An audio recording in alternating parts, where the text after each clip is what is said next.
Good afternoon, everyone. It is Sunday, June 26th, about 2:26 p.m. Just thought to drop a little note out there.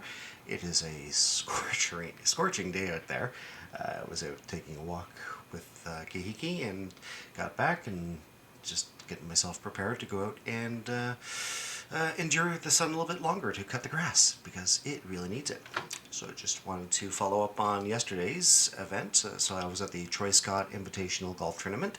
It was a charity run for the great man Troy Scott, who, for those of you who don't know who Troy was, he owned the Foodland in Stroud, and he was a wonderful community volunteer. He helped so many people quietly. He wasn't somebody who was constantly on the front pages. If Rotary needed somebody to step up and help getting supplies to people who needed it, Troy was there.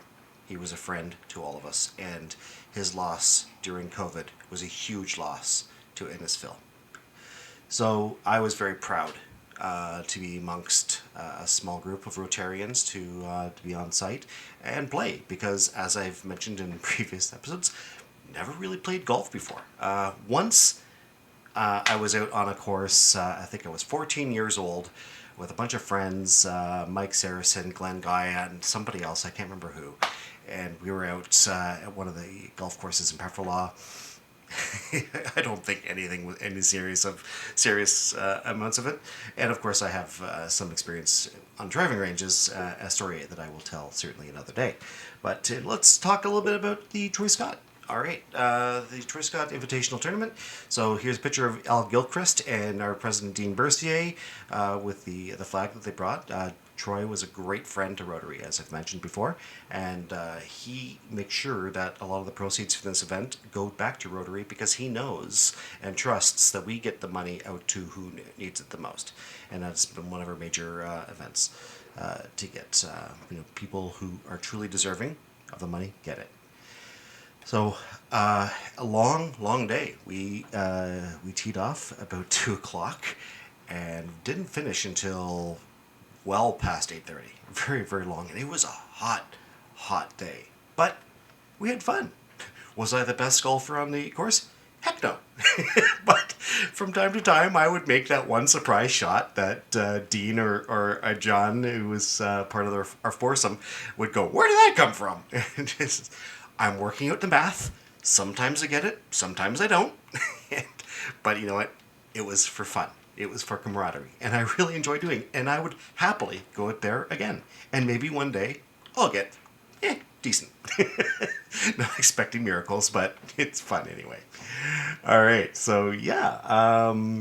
After the event, we all congregated in the clubhouse at Innisbrook Golf Course where the event took place, and they had all kinds of door prizes and all kinds of things. I ended up winning a beer fridge, so that will certainly come in handy, very handy this summer and in future events. So very happy to have walked away with something like that, and you know, just had fun. Met a lot of people that some I'd known from times in the past. So a lot of people I've never met before, and I was introduced to a lot of people. Of course, coming on as the president of Rotary is certainly is a relationship that many are interested in. So I'm keen to continue talking to a lot of these people who are, in many cases, people who are leaders in the community and people who can truly make a difference. And working with them, I know that we can really make a difference together, because there's going to be a lot of hardships coming with everything going on with inflation and just people still recovering from the fallout of COVID. There is a lot of work to be done, and it's going to take people who have the ability to help others. It's time for us all to step up. So I'm looking forward deeply to partnering these people. And some of you might have seen some of the posts I've done about Beacon Place Innisfil. This is my wife's and my new foundation that we are starting. I'm in the process of going through the charity paperwork, trying to get it going, and there'll be more details on that. It is not specifically just for one person and their family. This idea is something that is going to continue down the path.